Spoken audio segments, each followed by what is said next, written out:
사람들에게는 최소한의 양심을 가지고 살아가야 합니다. 양심에 화인받지 않도록 하나님께서 우리에게 그 선한 마음 주신 대로 우리는 이 땅에 살아가는 동안 양심적인 사람이 되어야 한다는 것입니다. 무턱대고 상대방을 비방하거나 자신의 잘못을 남한테 돌리거나 남의 공을 자신의 공으로 돌리려는 그런 경우도 있습니다. 사람답게 살아간다는 것이 무엇일까요? 풍부하게 사는 것이 사람답게 살아가는 것일까요? 사람답게 살아가는 것은 많은 것을 소유하는 것이 아니라 올바르게 살아가는 것이 바로 사람답게 사는 것입니다.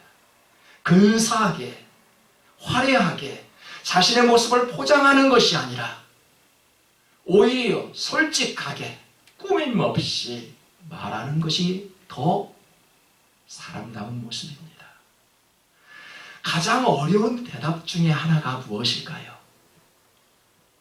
당신은 누구냐고 물을 때 우리는 쉽게 대답하지 못합니다. 당신은 누구입니까? 어떤 사람입니까? 이런 말을 들을 때마다 나는 누구지? 여러분, 상대방을 알고자 무엇을 받지요? 이력서를 받고 자기소개서를 받습니다. 이력서와 자기소개서는 그 사람의 외면적인 것밖에 드러나지 않습니다. 어떻게 이력서를 가지고 자기소개서를 가지고 자기의 속마음을 내놓을 수 있을까요? 사람의 형태는 두 가지의 모습이 있습니다. 겉사람과 속사람인데 이것은 예수를 믿기 전에는 전혀 알 수가 없었습니다. 우리는 예수를 믿은 후에 겉사람이 있고 속사람이 있구나 라는 것을 깨달았습니다. 그러므로 우리가 낙심하지 아니하노니 우리의 겉사람은 낡아지나 우리의 속사람은 날로 새로워지도다. 사람은 이처럼 외형적인 모습이 있는가 하면 내면적인 모습을 동시에 가지고 있다는 것입니다. 오늘 아침에 저는 거울을 보고 나왔습니다. 여러분들도 거울을 바라보고 오늘 이 자리에 나온 줄 압니다. 누가 보였습니까? 그 거울 속에 비친 모습은 나 자신이었습니다. 다른 사람이 보이지 않았습니다. 또한 그 거울 속에 비친 나의 모습은 외형적인 것이었습니다. 내면의 모습은 바라볼 수가 없죠. 아무리 거울을 바라봐도 겉사람인 나 자신은 바라볼 수 있었지만 나의 속사람은 거울에 비춰지지 않았습니다. 사람들은 겉모습인 나를 바라볼 수는 있지만 보이지 않는 속사람인 나를 발견하지 못하지요. 그래서 우리는 외형적인 모습은 아름답게 가꿀 줄 알지만 나의 속사람은 잘 살피지 않습니다. 나이 50이 지나면 흰머리가 생기고 나이 60이 지나면 육신의 노화가 생기기 마련입니다. 저도 한때는 흰머리를 뽑아냈지만 지금은 어쩔 수 없이 포기하고 말았지요. 우리의 늙어가는 그런 육신은 어떠한 것으로 절대 막을 수가 없습니다. 그대로 받아들여야 합니다. 내가 늙어가는 것, 나의 검은 머리가 하얀 머리로 변하는 것 어떻게 우리 힘으로 막을 수 있을까요? 그대로 세월을 인정해야 합니다. 하지만 두려워하지 말고 염려하지 말고 근심하지 말래요. 우리가 낙심하지 말아야 할 이유가 있대요. 겉사람은 낡아가지만 속사람은 날로 날로 새로워진대요. 우리의 몸은 늙어가지만 우리의 영은 새로워진답니다. 그것이 오늘 하나님의 말씀이에요. 거울을 보고 겉사람을 가꾸는 것처럼 말씀을 보고 속사람을 가꿀 줄 알아야 합니다. 나를 알고 상대방을 안다는 것은 보여지는 겉모습에서가 아니라 상대방의 속마음에서 나오는 것이지요. 우리가 스스로 살피면 심판을 받지 않는데요. 나를 살필 줄 알면 어느 누구도 판단하지 않고 심판하지 않는다는 것입니다. 왜 이런 말씀을 하셨을까요? 초대교회에서는 성찬식을 자주 가졌습니다.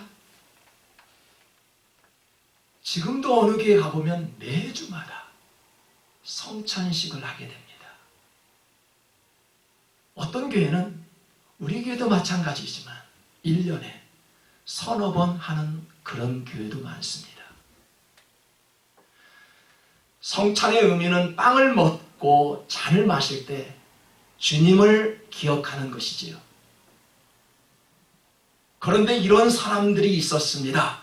그러므로 누구든지 주의 떡이나 잔을 합당하지 않게 먹고 마시는 자는 주의 몸과 피에 대하여 죄를 짓는 것이니라. 성찬에 임하는 자세가 너무너무 불량했다는 것입니다. 십자가에서 고난당하신 그런 예수님을 묵상하지 않았다는 것입니다. 주님의 사랑과 은혜를 기억하며 감사하지 않았다는 것이지요.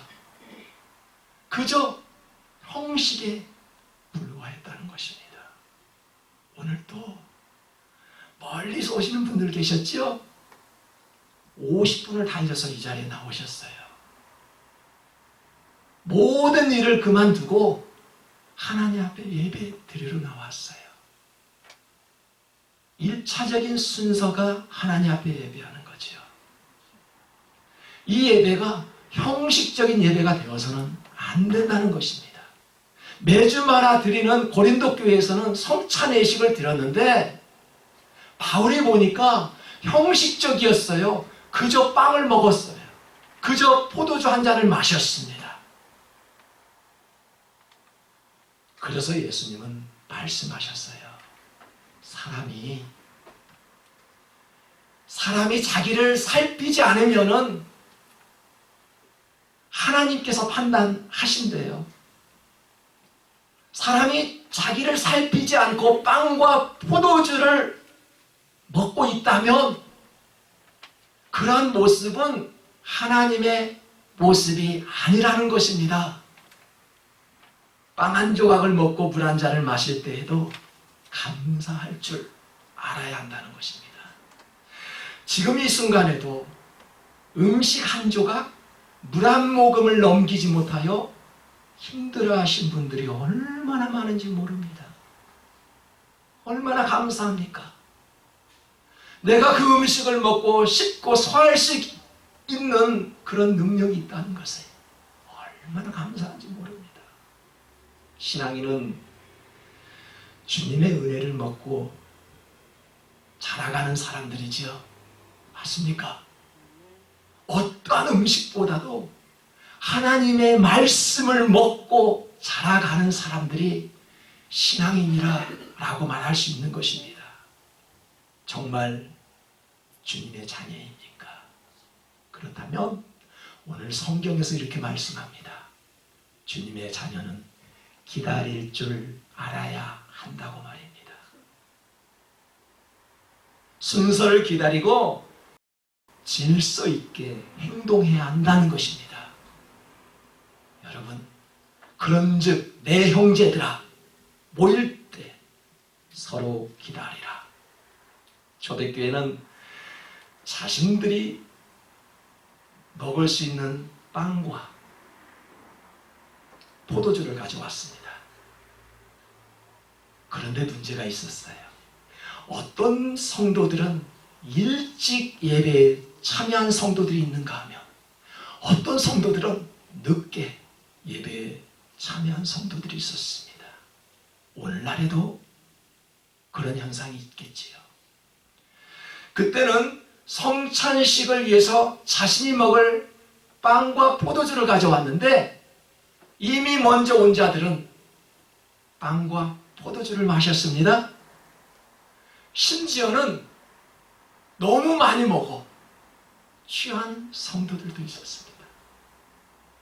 여러분, 성찬식 때 포도주 한 잔 마시고 정말 취한 사람도 있습니다. 이때는 자기들이 먹을 것을 가져왔으니 더 많이 먹은 자들은 취했습니다. 가난한 자들도 있었습니다. 빵과 포도주를 가져오지 못했습니다. 먹지 못했어요.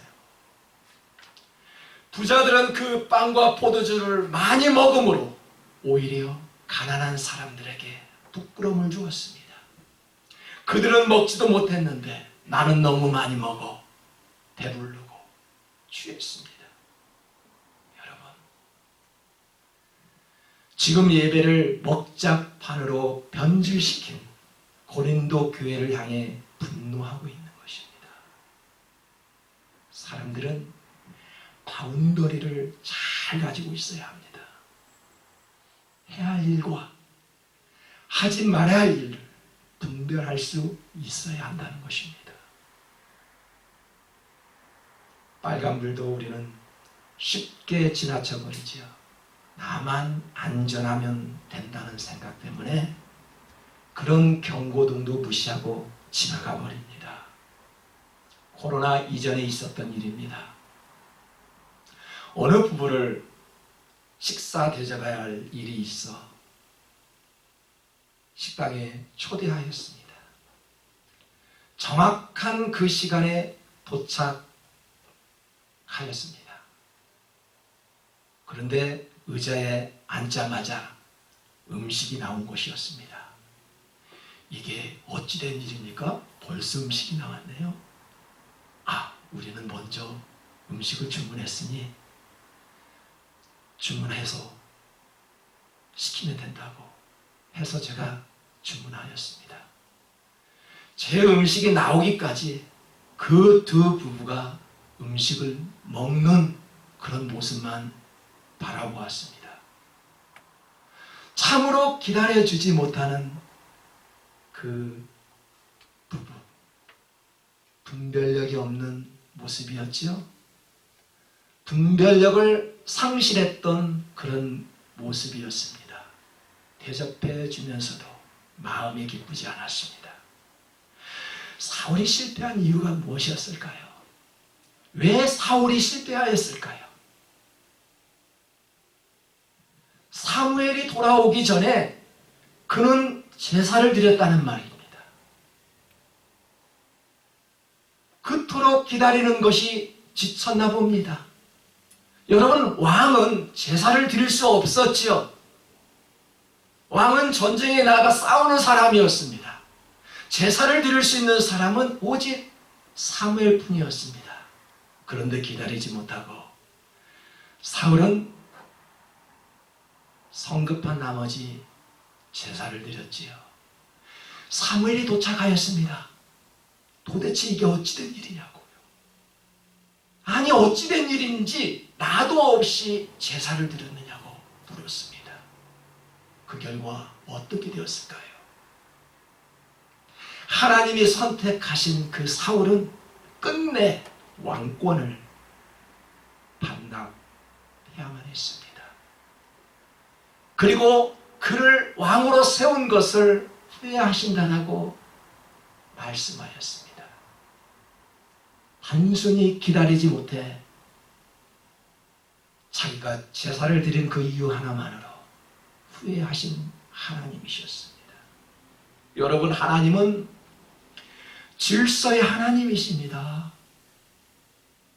그냥 우리가 주 안에서 자유를 누리고 있는 것 같지만 그 안에는 질서와 규칙이 있다는 말입니다. 그러므로 예수께서 자기를 믿은 유대인들에게 이르시되 너희가 내 말에 거하면 참으로 내 제자가 되고 진리를 알지니 진리가 너희를 자유케 하리라. 지금 이 말씀은 누구에게 말씀하신 것일까요? 예수를 믿고 있는 유대인들에게 말한 거지요. 왜 자기를 믿고 있는 유대인들에게 왜 이런 말씀을 하였을까요? 참으로 너희들이 하나님 안에 살면은 내 제자가 된다라고 왜 이런 말씀을 하셨을까요? 입으로만 하나님을 찾았던 그들이었기 때문에 그렇습니다. 그들은 예수 안에 거하지 않았다는 것입니다. 여러분, 자유를 얻을 수 있는 첫 번째 비결이 무엇이라고요? 예수 안에 거할 때 자유를 누릴 수 있는 것입니다. 예수 안에 거할 때 구속이 아니라 오히려 자유를 누릴 수 있다는 것입니다. 원리 원칙을 준수할 때 자유를 누릴 수 있다는 것입니다. 오늘날에는 우리에게 주님의 핏값으로 세우신 교회라는 공동체를 허락해 주셨습니다. 그리고 사도 바울은 교회의 머리는 예수 그리스도시라 라고 말씀하였습니다. 교회를 진정으로 사랑하고 계십니까? 정말 교회를 진정으로 사랑하고 계십니까? 주님이 부르신다면 여러분은 무엇이라고 대답할 수 있을까요? 진정으로 교회를 사랑하고 계십니까? 교회를 가까이 한다는 것은 예수님을 사랑하는 의미예요. 교회를 멀리 한다는 것은 주님과 함께 거하지 않고 있다는 것을 보여주고 있는 것입니다. 하나님이 직접 세우신 교회는 그리고 가정은 우리가 뗄래야 뗄 수 없는 관계입니다. 어떻게 가정을 멀리할 수 있을까요? 어떻게 신앙인으로서 교회를 멀리할 수 있을까요? 이 두 공동체는 나와 뗄래야 뗄 수 없는 관계입니다. 나에게 주신 가정을 살피고 교회를 살필 줄 알아야 합니다. 만일 누구든지 시장하거든 집에서 먹을지니 이는 너희의 모임이 판단받는 모임이 되지 않게 하렴이라. 그 밖의 일들은 내가 언제든지 갈 때 바로 잡으리라. 가정에서 자신의 모습을 한번 살펴보십시오. 한번 살펴보세요. 가정에서 자신의 모습. 교회에서 자신의 모습을 한번 살펴보세요. 나의 모습은 어떤가? 교회에서. 가정에서 나의 모습은 어떤가? 진짜 나는 아버지의 모습인가? 어머니의 모습인가? 여러분, 교회를 사랑한다는 것이 무슨 말일까요? 청소를 잘하고 어떤 환경 정리를 잘하면 교회를 사랑하는 일일까요? 저는 그렇게 보지 않습니다. 예수님도 그렇게 보지 않는다라고 말씀하고 있습니다. 진짜 교회를 사랑하는 것은 내 안에 거할 때, 내 안에 거할 때만 참된 내 제자가 된다라고 말씀하셨지요. 주 안에 거할 때 그가 바로 교회를 사랑하는 자라라고 말씀하고 있는 것입니다. 예수님의 마음을 알고 그대로 행할 때 우리는 교회를 사랑한다라고 말할 수 있지요. 예수님의 마음이 무엇일까요? 불평하지 않는 것입니다. 얼마 전에 이런 설교를 하였습니다. 우리 교회는 참 없는 것이 너무 많아요. 보십시오. 파이프 오르간이 있습니까? 보십시오. 우리 청년들이 뛰어놀 수 있는 교육관이 있습니까? 보십시오. 유아실이 있습니까? 여러분, 없는 것을 세지 않고 주신 것에 감사할 줄 알아야 합니다. 그래서 우리는 이렇게 찬송하지요. 받은 복을 세어보아라. 크신 복을 너가 알리라. 받은 복을 세어보아라. 주의 크신 복을 너가 알리라. 왜 우리는 불평하지요? 왜 없는 것만 카운트하고 있지요? 뭐가 없어요? 없어요. 있는 것을 카운트할 때 감사가 넘쳐나게. 여러분, 복받지 못하는 비결이 무엇입니까? 없는 것을 세는 거예요. 복을 받지 못하는 그 이유는 자꾸만 부정의, 불평의 말을 하는 것입니다.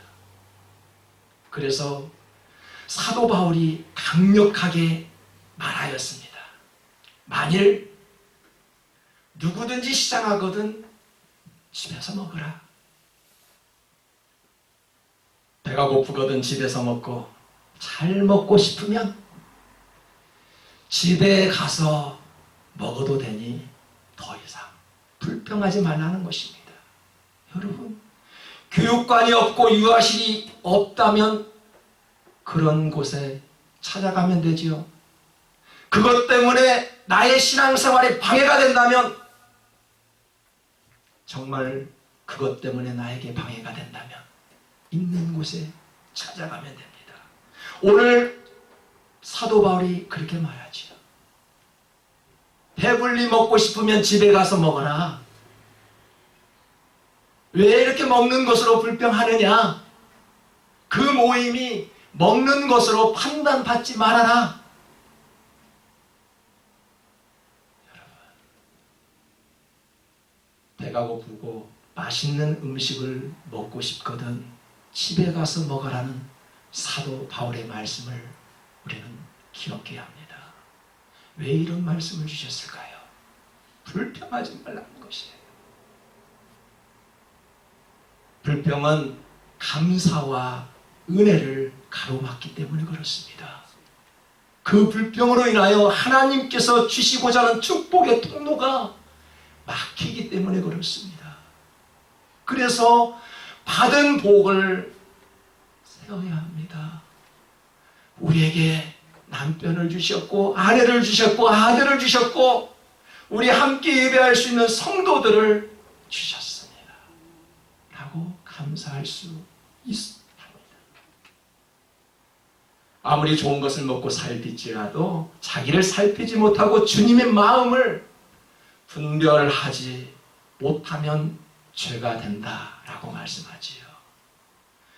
그래서 자기를 살피고 빵을 먹고 이 잔을 마시라 했고, 주의 몸을 분별하지 못하고 먹고 마시는 자는 자기의 죄를 먹고 마시는 것이라고 했습니다. 이것이 어찌 성찬에만 해당되는 말씀일까요?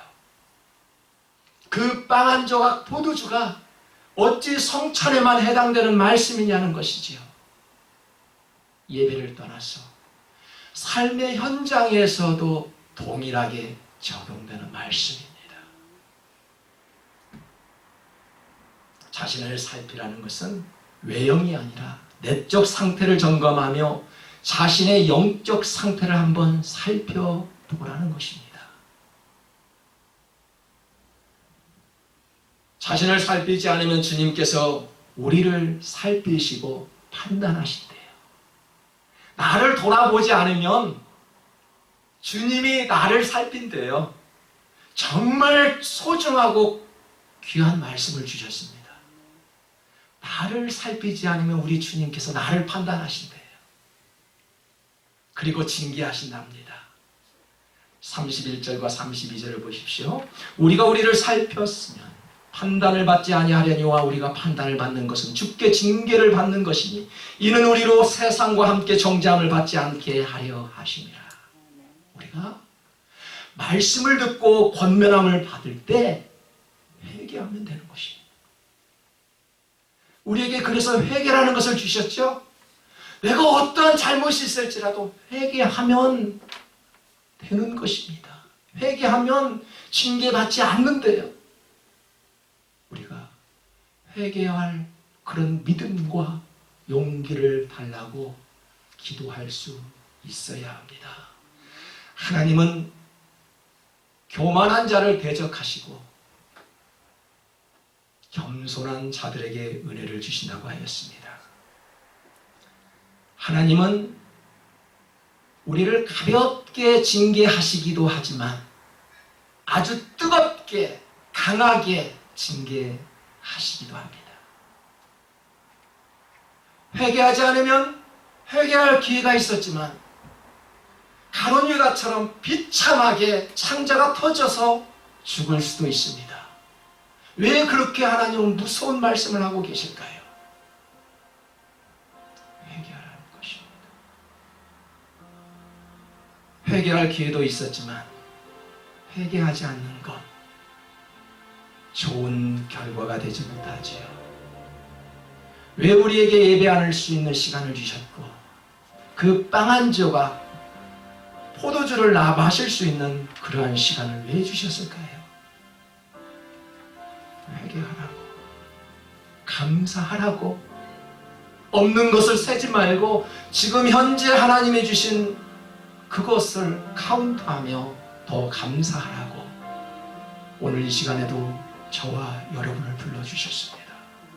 하나님이 죄를 묻기 전에 먼저 회개할 수 있는 저와 여러분 되기를 축복합니다.